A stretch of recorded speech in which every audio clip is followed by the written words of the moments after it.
school called Basis Tucson North, and I just love Tucson so much. And my master's work was in the Thebaid, and looking at when I sought to get my master's, and I thought about my thesis, I wanted to do something that would really highlight and expand my viewpoint of the Aeneid and the AP syllabus.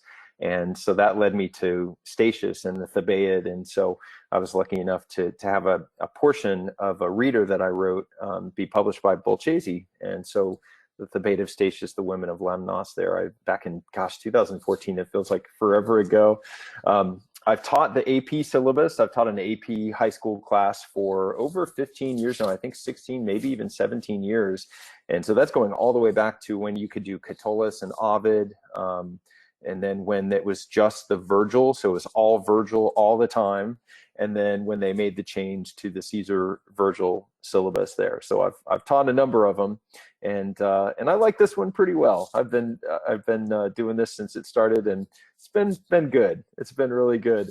So as a teacher who has worked with the AP syllabus for a number of years, the biggest issue is that this is really unique. I mean, you teachers, you know this. It's a very defined syllabus, and it has a very defined exam at the end.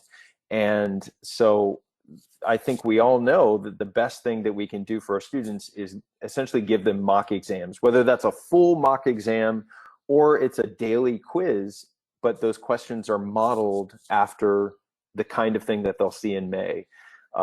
And again, I'm sure, like all of you, I've bought over the years tons of different workbooks and things like this to give myself and then my students exhaustive materials. When Bolchazy came to me and asked me to author some of these exhaustive materials for the AP syllabus and to execute this Lumina concept for the AP syllabus, the thing that came to mind immediately was, okay, the best thing that I can do if I'm going to be the author here is give the teachers back their time and their energy. So you can focus your time, you can focus your energy on your instruction, but you don't have to spend hours and hours and hours coming up with all of these assessments, all of those mock exam questions and things. So the goal here was to create an exhaustive resource, and I'm really, really happy because over the last 2 years, we've been able to do this. So what you have in Lumina is you have a multiple choice question set that covers every single line of Vergil's Aeneid and Caesar's De Bello Gallico that's on the AP syllabus. You've got a multiple choice question set over every single part of it. You also have multiple choice question sets that are over site passages, so practicing for the site passages that come on the actual AP exam. And when you take those multiple choice question sets, you've got feedback, so your students understand why they missed it or why they got it right. And then the same thing with free response. So you've got a free response question set, and for the AP syllabus, we're talking about the short answer section. You've got a short answer question set that covers every single line of Vergil's Aeneid, every single line of the De Bello Gallico. Then you've got mock exams at your disposal, and I made 4 of them because we all approached the syllabus in different ways. So some of us do, and I'm one of them, I do all of Vergil first, and then when we come back from winter break, we do all of Caesar. So for those teachers like me, I have a mock exam that is just all Vergil. I also have another mock exam that's all Caesar. And then for those of you who the sort of recommended thematic syllabus, where it's the 8 different units that College Board has on its website, there is a kind of a midterm, so it's units 1 through 4 that you can give halfway through the year when you finish that 4th unit, and then there's a full mock exam over both authors, all units 1 through 8. So you've, again, just trying to be as exhaustive as possible, so that you as the teacher never have to sit down for 2 or 3 hours and try to craft an exam that looks and feels exactly like an AP exam. So on to the content here, my MO, and I spent a lot of time looking at every single piece that College Board gives us. Every released exam, every worksheet from every AP workshop that I could get my hands on, and trying to figure out how does College Board write these exam questions. So the Lumina materials mimic what you would see on an AP test in every single way, even and definitely with the mock exams, like even down to the font. I tried to be as meticulous as possible so it felt as real as possible. So the writing style of the questions, the methodology of the assessments, the distribution of questions, we'll talk about that in a second here. And then just the terminology, ablative of this, ablative of that, interlocking word order versus synchesis, those kinds of things. Trying to just mimic exactly what the College Board will throw at your students in May.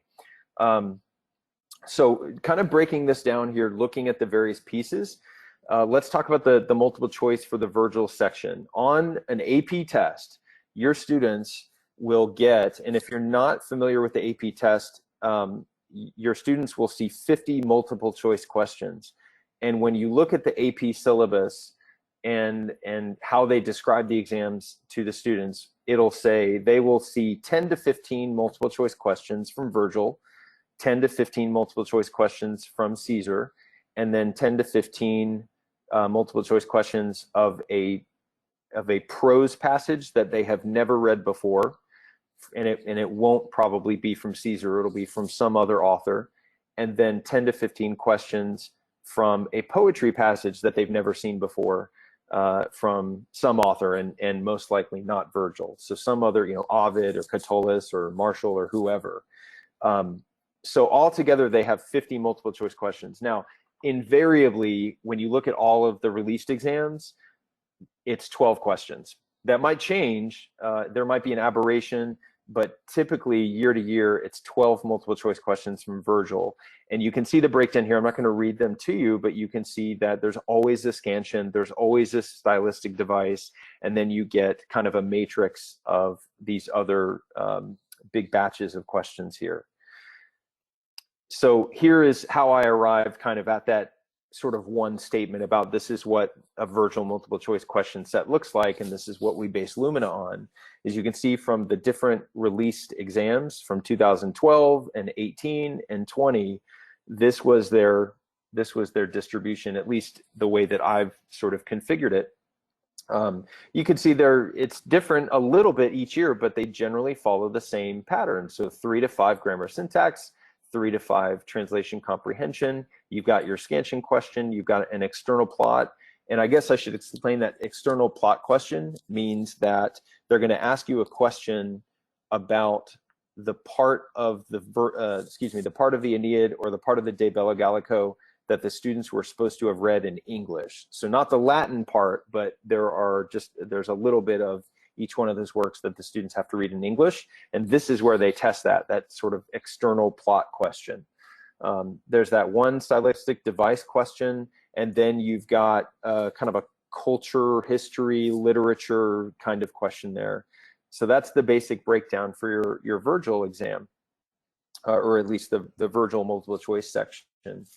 For Caesar, it's kind of the same thing, but you can see that it's very heavy on just the comprehension, because there aren't really many stylistic device questions that are really maybe worth asking with the Caesar, with the prose. And then you've got, you don't have scansion, and then you've got the 1 or 2 history, culture, literature plot questions. So it's very heavily skewed towards reading comprehension and grammar syntax. But again, 12 questions. Historically, it's always been 12 questions. And so here is the breakdown from those 3 released exams upon which I based the Lumina multiple choice sections. And again, you can just kind of read over that. See the variety. I think for me, it's just the variety, right? In 2018, it was 1 grammar syntax, but then in 20, it was 4. So it was quite a wide variety of them. So let's look at one of them. Let's look at the 2018 exam. So this is for Vergil. And so this is the released exam from the AP exam that they released for that year. And so you can see that we've got a passage that's about 13 lines long. It's from book 2, it's Laocoon. Notice in the multiple choice, they don't tell you exactly the lines there. I always find that interesting. They do elsewhere in the exam, but not on the multiple choice. And I'll tell you in a second why I've highlighted these two, but you can see the methodology here and the terminology, just the way that they ask the questions. So the case and number of this word are, this word is translated, this phrase is translated. And notice you can see that they're really just asking about uterque there. What does that vocab word mean? Ferentem, so notice this is a present active participle, but it's still just vocab, right? Because each one of the answer choices is bringing, suffering, etc. So it's still just vocab. These two questions I have highlighted because year after year, and I'm basing this on the reports in the Classical Outlook, and if you've never seen those AP teachers, you definitely should access the Classical Outlook, because every single year the AP committee, they do a reader's report and they give an extensive report on the grading of that year's exam. And it's very, very helpful. And one of the things that they tell you is these are the questions that students had trouble with. Well, these two types of questions are perennially what students have trouble with. So this pronoun refers to whom or what. And then I don't know about you, but this, as a teacher, the first time I saw this, I was pretty surprised by this. But this que, this conjunction, connects these what two words. And every year they have trouble with those two questions. You can see in the remaining 6 questions here, we've got our meter question, our scansion question. We've got our stylistic device question. We've got a couple reading comprehension and translation. And then you can see the last 2 questions, and it's not always the last 2, but here it kind of fits that way. You've got a sort of global culture history question about the witas, the ceremonial headband. So you have to know that the pontifex, the priest, would be the one to wear that. And then you've got your question about external plot. So what was happening in a part of the Aeneid that you had to read in English? And so if you didn't read that, you might not know that Priam was the one that was slain by Pyrrhus at an altar in Troy.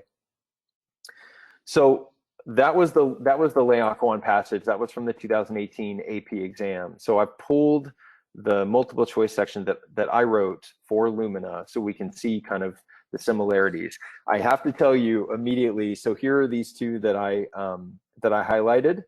I promise you I didn't mean to do this, but it happens that I asked about that same que. Now I've given different answer choices, but that was really the only que in the passage there. So I wanted to make sure that every single multiple choice section to ask, what does this que connect?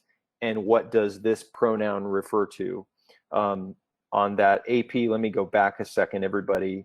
You can see it was this illy here in line 1 of the passage. And then on mine, it was an ille. So it happens to be the same demonstrative pronoun, but not exactly the same one there. But you can see the way that I've asked the questions mimics what you would see on that AP exam. So the case and number of this word are. These words translate this way. In context, these words are translated this way. What feature of literary style, etc. And so this word means so-and-so. And so you can see here's the metrical pattern of the first 4 feet of line X is this. And so you can see there the meter question. The one thing you'll see, and this, I'll talk about this later, but the one thing that you might notice is that in this set of 12 questions that I've written for Lumina, I actually haven't included a global question. And I haven't done that sometimes on purpose, but we'll talk about why that is in just a second. For the short answer sections on the actual AP test, so collectively the Vergil short answer and the Caesar short answer are worth 15 total points of the about 100 raw total points for the AP exam.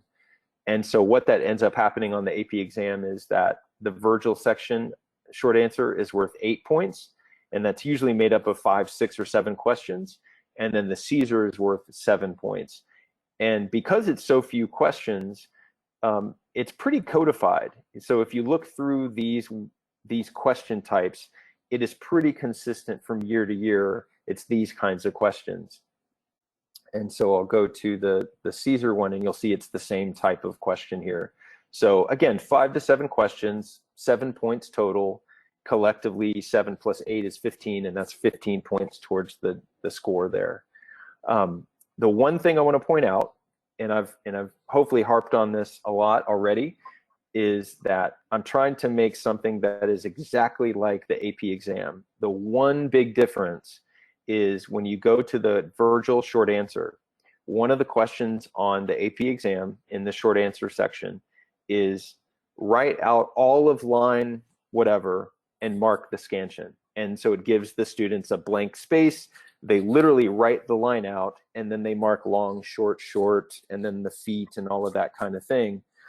Because of the computer interface that we have, we're marking multiple choice and we're typing in things, but there's no way to draw in that scansion. So I've actually omitted that from the Lumina there. So that's the one big difference.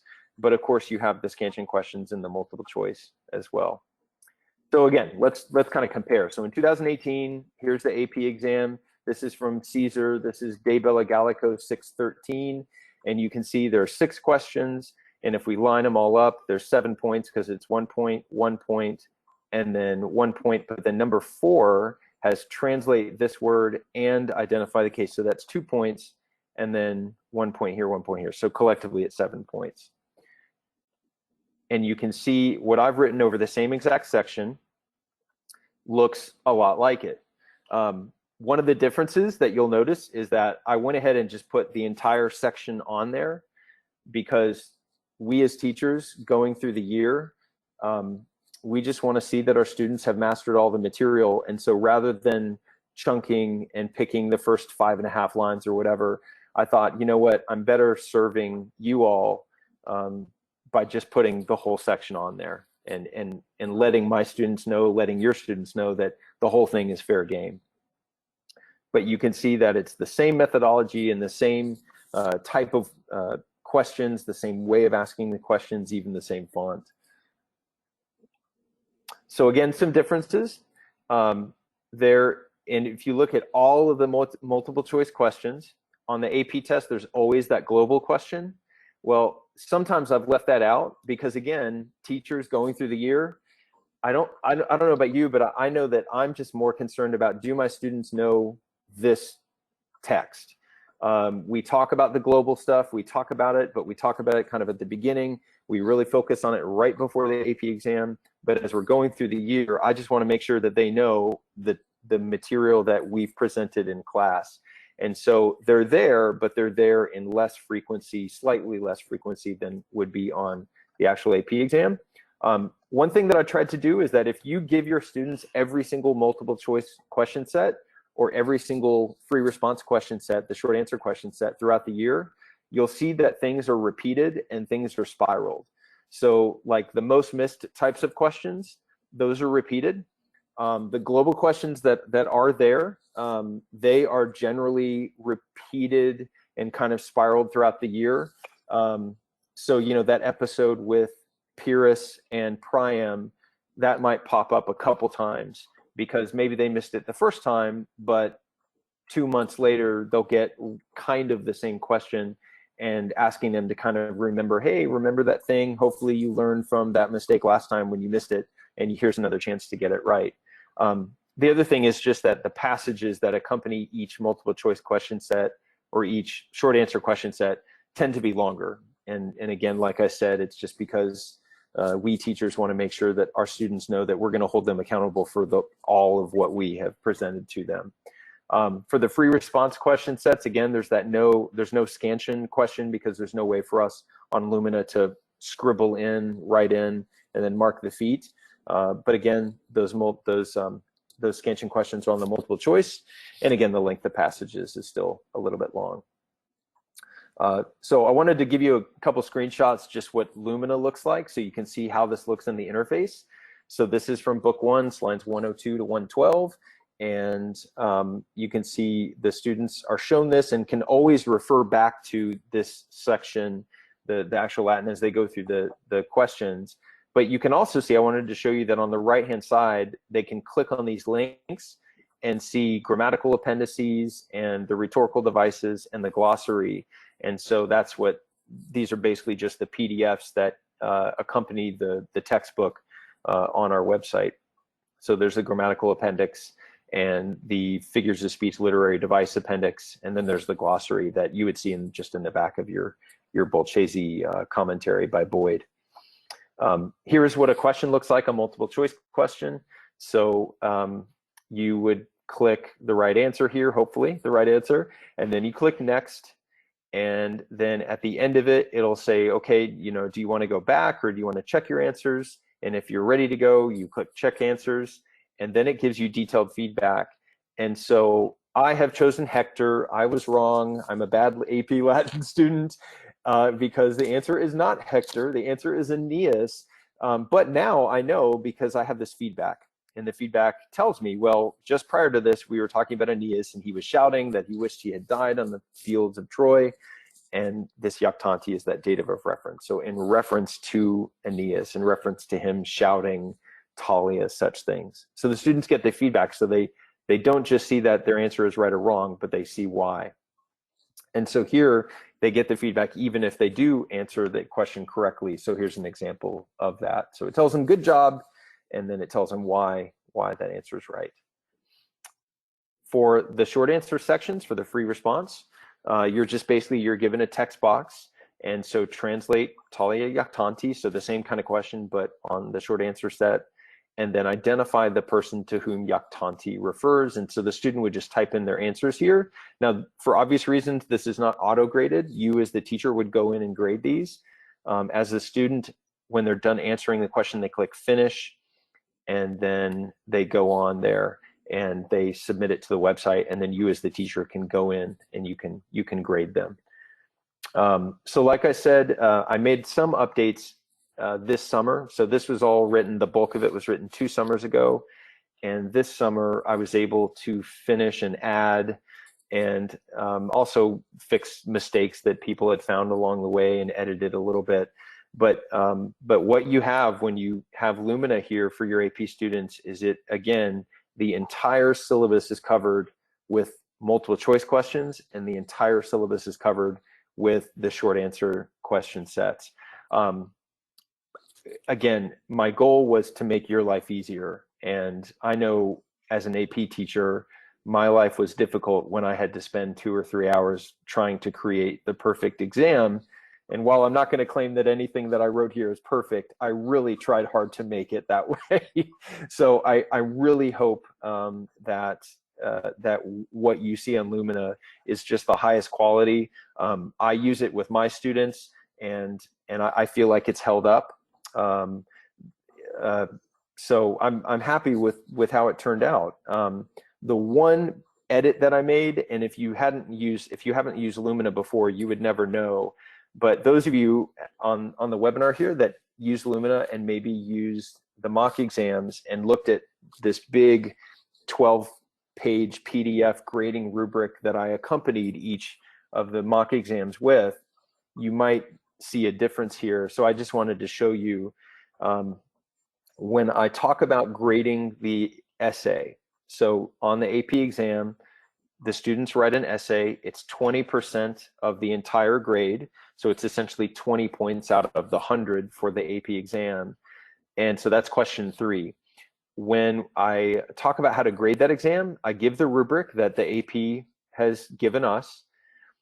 And my advice 2 years ago, was you assess each one of these skills on a 1 to 5, well, really a 0 to 5 scale. And then you just kind of add them up, and then that's the score. So, a student might get a 4, a 3, a 5, a 4, and that would be 4 plus 3 is 7, plus 5 is 12, plus 4 is 16. And so their score would be 16. From talking to readers and from my own experience, I don't quite think it's like that. I'm being picky here because it probably really does end up being about the same. But my understanding of what happens in that reader's room is essentially they grade each one of these parts of the essay on the scale of 0 to 5, but then they sort of do an average. So like if I'm grading a student's essay and I've graded it at a 4 here, a 4 here, but a 3 here and here, well, that's a 3.5 average. And I would look at the use of Latin because that is by far the most important part of the essays. How much Latin did they cite? Did they cite it correctly? And does it contribute to the argument? And because they earned a 4 here, then that 3.5 kind of gets bumped up to a 4.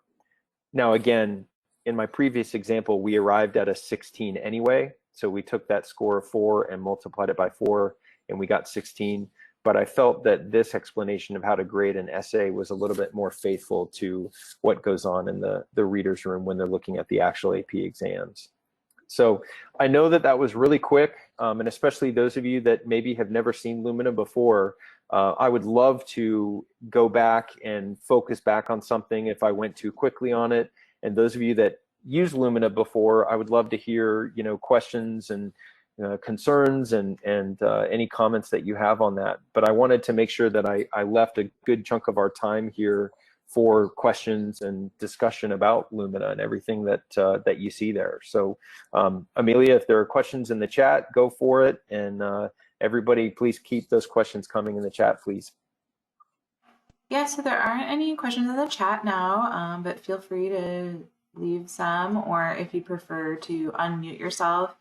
This is a pretty small webinar, so I don't think there won't be like people talking over anyone else. So just feel free to unmute yourself if you want to ask your question out loud. Great. Yeah, I have one, which might be take a long time to type. So thank you for that. Who is this? For doing this. This is fantastic. As I said, I just saw this. I think I downloaded it or ordered it from Bolchazy on Thursday or Friday, and then I IAP kids to get it over the weekend. So we're just starting it, but I love the possibility of it. You said that when it's graded, feedback will come to me. And again, I'm not that familiar with it. So when they sign up, somehow they'll link it to me or mention that I'm their teacher. I mean, how does that work? I mean, how does the feedback come back to me? So the feedback on the multiple choice items is direct. You know, the students hit submit, and Amelia might be able to jump in here, but my understanding is that the students see the feedback immediately, including well, they see whether it's right or wrong and the feedback immediately. And Amelia, I wonder, is that something that the teachers can toggle on and off? Like if I'm a student and I hit enter, can my teacher decide whether I see the results immediately, or hide the results, or get that feedback immediately? So I'm pretty sure that they're going to get that feedback no matter what. Yeah, I think so too. The teacher settings are more like you can decide whether, in your grade book automatically takes the highest grade or the first grade or an average of grades, like whether you want to allow students to repeat or whether you don't want to allow them to repeat for a grade, that kind of thing. So that's really where teachers have that flexibility. Though, Matt, I wasn't sure if, I was wondering if perhaps your question was also asking how is that connection made? Yeah, so we offer Lumina as either a classroom set. Basically, we will help by working with your school's IT department.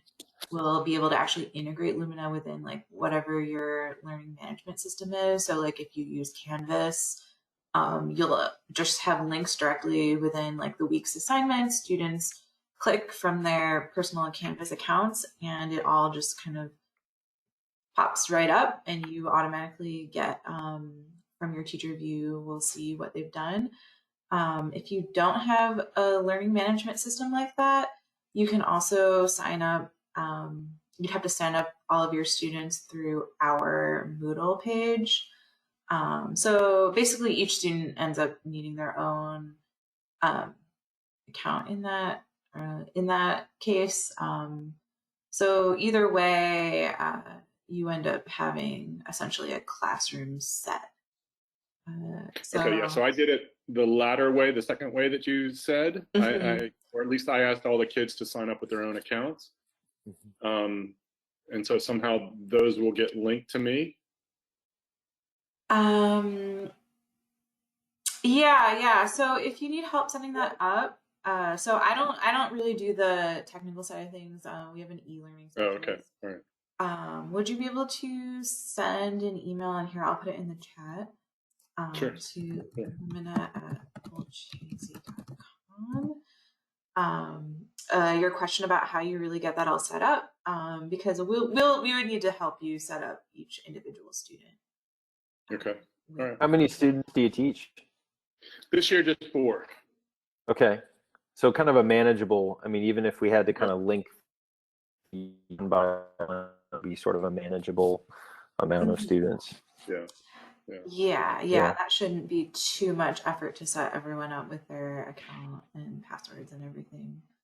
And so then once you have that all set up, like you can see it all directly from your account. You'll have like a teacher account within your own classroom on our Moodle page in that case. Okay. Yeah, and Jacqueline did comment in the chat that so if you use a learning management system, a lot of them are compatible, but Google Classroom is not. So do keep that in mind. And if you are a teacher who uses Moodle as your learning management system, you can actually still have this integrated into your school's Moodle. So you don't need like 2 separate accounts. Our Moodle is just if you don't have a compatible LMS. So Gallico, and this is what it would look like from the student's perspective. Here are those links that Patrick pointed out, and you end up with the passage at the top.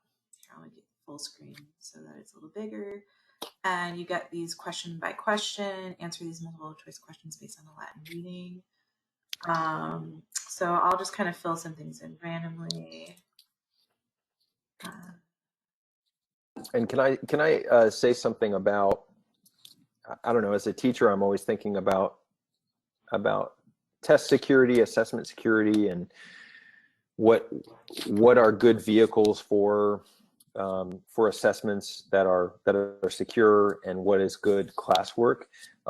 And I'll say, and especially because we've gone ahead and given the appendices for the grammatical stuff, for the figures of speech, and students generally will automatically see the results of this. So I think the thing that I would stress, just kind of the nuts and bolts as a teacher thinking through this, I would stress that these question sets be used as homework, as classwork. If you're going to give them these question sets to do outside of class time, I think these need to be kind of formative assessment type things. Like these are things that are going to enhance their learning rather than assess their knowledge in that moment. Because they're not secure, right? Because if you give these to your students outside of class, well, they can pull their, Bolchazy commentary out and just use that as they're doing it. And so you're not really going to get, a good idea of what they know. You're going to get a good idea of what they're learning. However, if you're in class and they all have tablets or they all have laptops, then it's really easy for me as their teacher to stand behind them so I can see all their screens, and so I can see what they're doing. I can see if they're trying to pull up a resource. And that way, if I'm giving it in class, it's a good summative assessment of what they know at that moment after studying, etc. So, I just wanted to point that out because there's a couple of different ways that you as a teacher could use that. So you can see here, so I just kind of filled in a bunch of random things here. I did not look at what this message was about or what these questions were asking. Here's what happens when you get to the end of the 12 question set. So usually, right, each passage is divided into like roughly, I'd say they're all about this long, around a little less than 15 lines. And there are 12 questions usually, and before submitting their answers, students are given this opportunity to go back. They can go previous, so this brings you back to 12. They can go back and check everything. We formatted it like this just so that it's very easy to look back at the actual text. right? They only see one question at a time, and they can look back at the Latin text.